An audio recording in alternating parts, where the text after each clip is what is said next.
Next, we'll be hearing from Nan Li, who's joining us from UT Southwestern Medical Center, and she's going to be talking about hemogenetic fMRI.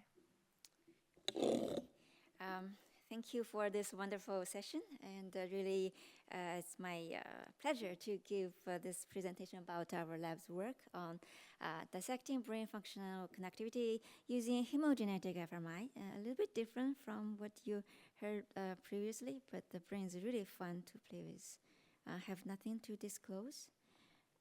So before I introduce this concept about hemogenetic fMRI, I would like to emphasize the need for getting a genetic encodable imaging methods to really dissect or understand the brain functions and especially brain connectivities. When we traditionally think about the brain connectivity, signals are like electrical signals, right? So how the brain is action potential-wise, electrophysiology-wise, then both fMRI source, we always want to dive down, say how much we actually present the neural activity in the sense of electrical activities. But actually the brain, how you get electrical activities is because of synaptic communications. And besides electric activities, all the board signals also include some neuromodulators information. Those are all make the brain as a network. So I would say that this neurochemical color-coded neural networks is really what we should study about the brain functions. And in the optical field, combined with genetically encodable sensors, people are able to target several targets like calcium. This is a wonderful example of zebrafish brain, whole brain calcium activities. And there's also other sensors for neurotransmitters like GABA, oxytocin, and then also using different promoters and viral strategies in the small animal preclinical field using optical imaging, we can actually dissect this color-coded brain. But for whole brain levels, particularly in mammalian brain, and not about human brain, because there's even more challenging. How do we do it in MRI?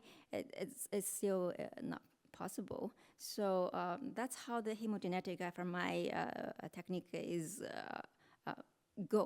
directed. We want to solve this problem. So the concept of this hemogenetic fMRI is really based on the fundamental concept for both fMRI. How this both fMRI works for all our whole brain non-invasive studies is because we have all the cerebral blood vessels distributed very densely across all the mammalian brains, like human brains, mouse brains, and our lab also did more about the mouse brain and rat brains. And you can see that each capillaries are only close in the tens of micrometer levels, and which means every neurons are surrounded by a couple of blood vessels, right? So those blood vessels are actually our reading platform for both fMRI. And for hemogenetic fMRI, we are using this reading platform and to emphasize our sources. For both fMRI, it's like a soup cooked together. But if we can genetically encode some reporters that emphasize one of the sources, make the sources more unique, more louder, more identifiable, then we can dissect it out from the fMRI, the rest of both fMRI signals. So I'm going to talk about two things that we have worked on and also a new technique we are developing. The first one is we develop a fMRI reporter that can translate calcium influx signals in the targeted cells or circuits and into both fMRI signals. So this target is really from the neurovascular coupling pathways. One of them are neuron nitric oxide synthesis, NNOS. NNOS is this kind of enzyme that in rodent brains, we have it expressed close to the NMDA receptor.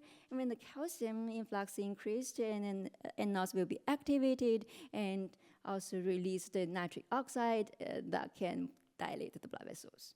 Right. So the idea about the Gnostic is really, can we boost the both fMRI signals by express more NNOS?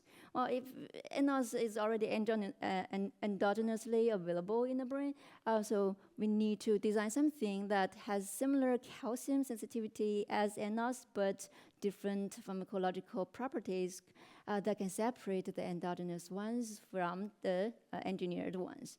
So we have developed two types of diagnostic probe. One is called diagnostic 1 and has calcium sensitivity and capable to produce nitric oxide. The other one has the PDZ domain remained from the NOS that make this diagnostic localized in the synaptic levels and then close to the MDA receptor. So it depends on how do you want to use the probe. You can decide either use diagnostic that can express cytosolically in the cells, doesn't matter where it's gonna be located. The other one will be similar as the NOS. So we tested in vitro, both of them has calcium sensitivity comparable to NOS, and they are differentiable from the NOS by applying gnostic blocker. This blocker is actually from the iNOS, which is this catalytic domain. The gnostic has remained from the inducible NOS. So we introduced this gnostic expressing cells into a anesthetized rat brain and stimulate those cells. So upon stimulation, they should release nitric oxide, and then from the imaging result, it shows that only gnostic expressing cells actually are responding to the simulation and evoked the both fMRI around the cells areas, which means they are really the gnostic specific cell released to the nitric oxide. So this is a responsive, we can detect it, but how do we use it for cell circuits specific connectivity analysis? Basically, if you have a sensitive probe, calcium sensitive probe here, combined with different viral strategies in small animal brain, you can basically express them in different projections of the neurons that can be specifically referred to the functional connectivity. So which is different from all the available wide used in the previous sessions, resting state analysis or optogenetic manipulations. So all the methods review different aspects of the brain, but if we want to dive down into specific circuits, specific projections, we could express this gnostic probe into different circuits. Like for example, this is targeting into the medial stratum, caudate, this subcortical areas. And if we package the gnostic with retrograde viral tracing HSV, and after 3 weeks, all the neurons that project to the caudate, like project is monosynaptic projection, they will express gnostic, not other brain areas. And after we implant the stimulation electrode, this is the lateral hypothalamus, which has a band of dopamine axons project from the midbrain to the stratum. And we perform functional stimulation and fMRI before and after the gnostic blocker, and then get differential signals that to target gnostic specific responses. So by this way, we will get only gnostic expressing neurons activities. Right, so here is a very busy slice. When we stimulate the lateral hypothalamus dopamine neuron bundles, you get brain-wide responses in fMRI because everything is related to dopamine if you really stimulate it stronger. And then after we apply the gnostic blocker, you can see substantial reduced responses. And do the differential analysis, you can see patches of brain areas shows gnostic specific signal, means they are reduced after the blockers. And the several ROIs, although we see patches, but not necessarily they are all significant. A few of remote cortex showed significant gnostic signals, which is very interesting that without using these methods, a whole brain readout and a specific projection targeting, we were not able to identify those ones. So use small animal, we can always validate if this is true using the CFOS immediate early genes to detect the neural activities post-mortem. And then we also identify the cell density relationship with the gnostic signal. So this is a little bit concern, like how to improve in the future. Is gnostic signal is quite small, subtle compared to the normal other response signals. And I want to emphasize here is by using these methods, we, I don't think this one will work.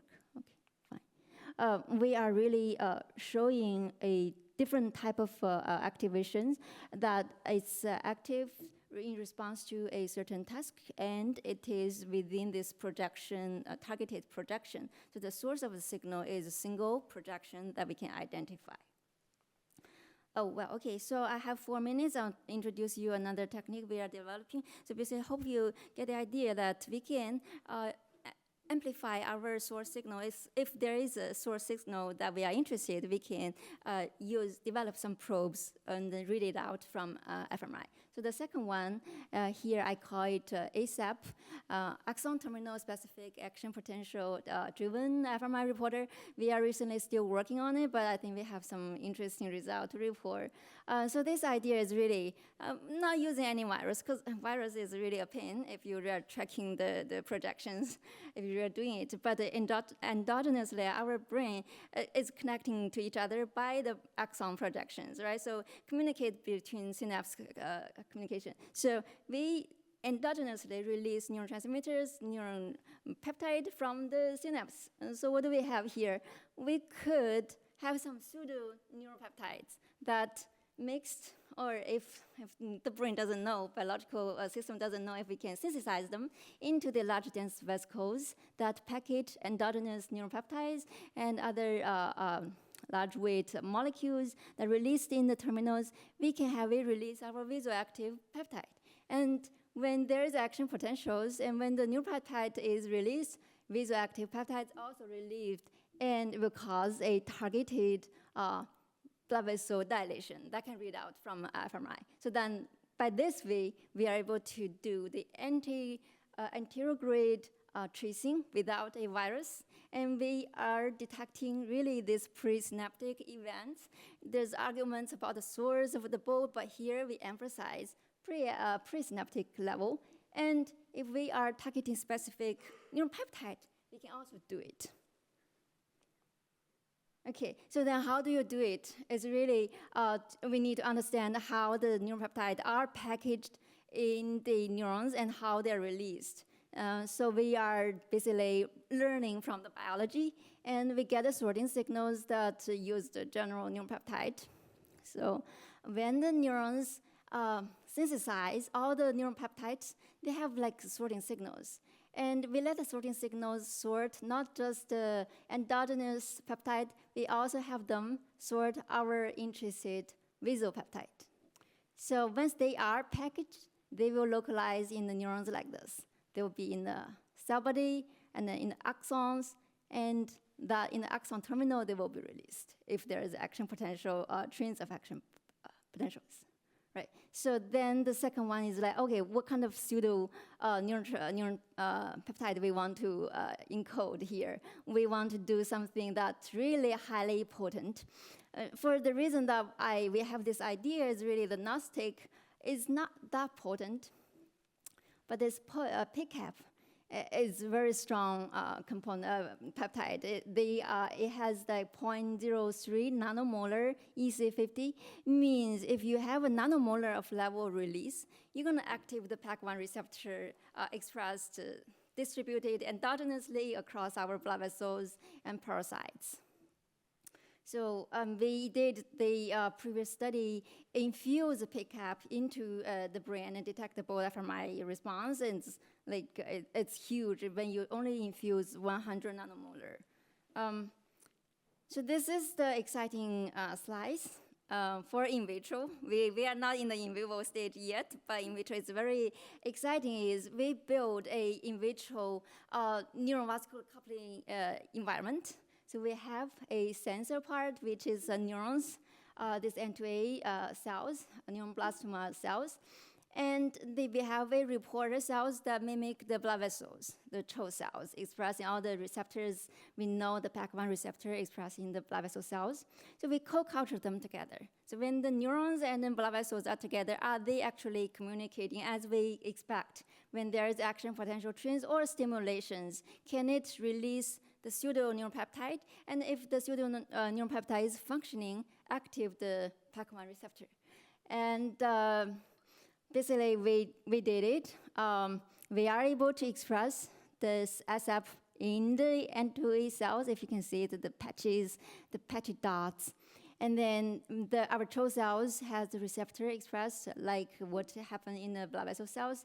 And then when we stimulate them with calcimycin, the level of signals here is the assay we read out from the reporter cells is like significantly higher than the baseline levels. So the only thing can contribute to this is the PCAP, the pseudo neuropeptide vasodilator, caused this, right? So basically, these neurons are able to release our pseudo neuropeptide, and it's functioning.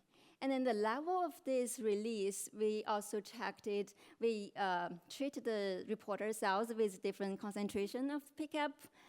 What we found out is the release level of the functional release is in the level of 1 nanomolar level, so in the nanomolar level. But when I see the density of the expression, it's really encouraging because this sparse expression, we don't need very dense expression, and we are able to induce the activation.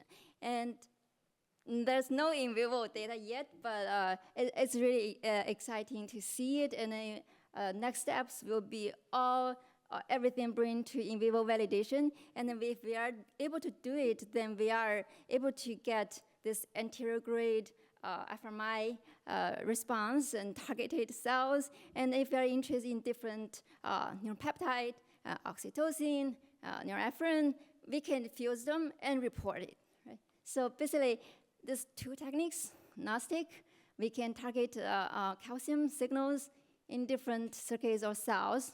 And in ASAP, it's a new project we're working on.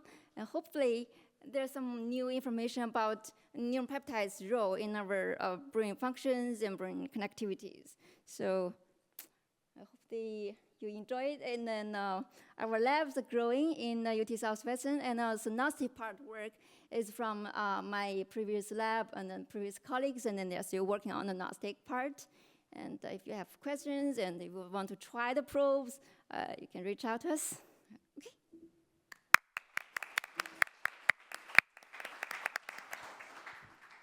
We have time for one question, maybe, and then people can talk to the speakers if they'd like. Very interesting work, Nan. So I guess my question is how important it is to actually control your baseline level of flow and volume, right? Because I assume that your dynamic range is quite important of a factor for you to play with for these techniques. And also, of a related questions, you leverage the fact that you boost additional vasodilations and you inject the blocker and look at the delta, right?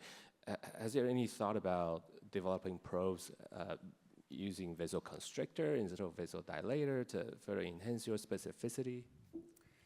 Yeah, so vasoconstrictor is also one of our targets. For example, we are releasing the vasopeptide here is vasodilation, but there's also, for example, vasopressin, endogenous ones, but they have the opposite effects, so we could do that. So that's really the ceiling issues. How do we deal with? One is like we did infuse, for example, this 100 nanomolar PCAP, and then we see that's a baseline level of brain. There's no active stimulation, but brain still have spontaneous activities, right? So you have this 20% of signal increase levels. You do have this amount of space. The question could be how accurate you are. Are you this 20% actually from the neighbor arterial, not the capillaries? And that's I think the fine-tuned questions as well, so the spatial accuracy. And then on the other hand is by doing constriction, we also want to try it, but there will be potentials about how much you can constrict also, right? So especially for capillaries. For this part, we want to release those vasopeptide, vasoactive peptide that has receptors in capillaries, because then the adjacent signals really we can boost it. Otherwise, the spatial sensitivity will be a question. So then how much we can constrict is also a question, but both of the directions are worth to develop and explore. Okay, thank you one more time to our speakers. And thank you everyone for sticking around. And don't forget, there's a fun poster reception meetup later. Thank you again.